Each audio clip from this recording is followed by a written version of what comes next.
Not so alone. Entry number 3. That was a huge mistake. As I suggested in my previous entry, I decided to confront him head on. I had this vision of myself spending all day planning and strategizing, figuring out exactly how I would confront him while maintaining my own safety. When it came time to actually put together a plan, however, I realized my options were limited. I'm alone. No weapons, no support, no nothing. All I had was the knife I grabbed earlier.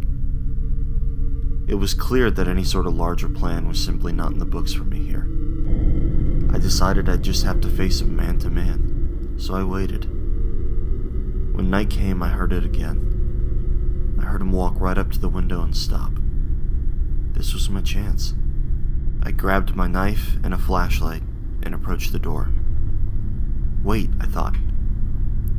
If I walk out with a knife in my hand, this is going to go badly, quickly. I decided to tuck the knife into my back pocket just in case I needed it. As I placed my hand on the doorknob, I felt my whole body start to shake. Could I do this? Was I ready? I had to try. I slowly opened the door and crept carefully onto my porch. I turned on the flashlight and pointed it towards my bedroom window. Sure enough, there he was. Only as soon as the flashlight was on him, he stopped weeping and just started standing there, looking into the window. It was almost as if he thought that if he didn't move, I could no longer see him. I waited frozen for what felt like several minutes, just waiting for one of us to say or do something. Finally, I decided to speak. "Hey, are you alright?" No response. "What do you want? Can I help you with something?" Nothing. "Hey, look, just tell me what you want, man. This is crazy."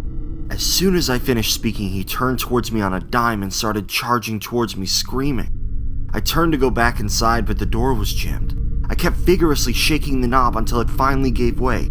I stumbled inside and turned to see that he was only a few feet from the door. I lunged towards the door with all my body weight in an effort to close it as fast as possible. It worked, but my body came crashing down to the floor. The flashlight flew out of my hand and broke, hitting the ground. What's worse, I fell on my knife, which was now at least 2 inches deep into my right leg. As I crawled away from the door, bleeding, I noticed the shouting had stopped. I couldn't hear much of anything, though. Could it be the blood loss? I pulled myself along the floor towards the bathroom. Once I got in, I did the best I could to barricade the door. Then I tended to my wounds. Now, as I'm sitting here writing this, my leg is wrapped in a towel, and I'm just trying desperately to stop the bleeding. If I'm lucky, I'll make it through the night.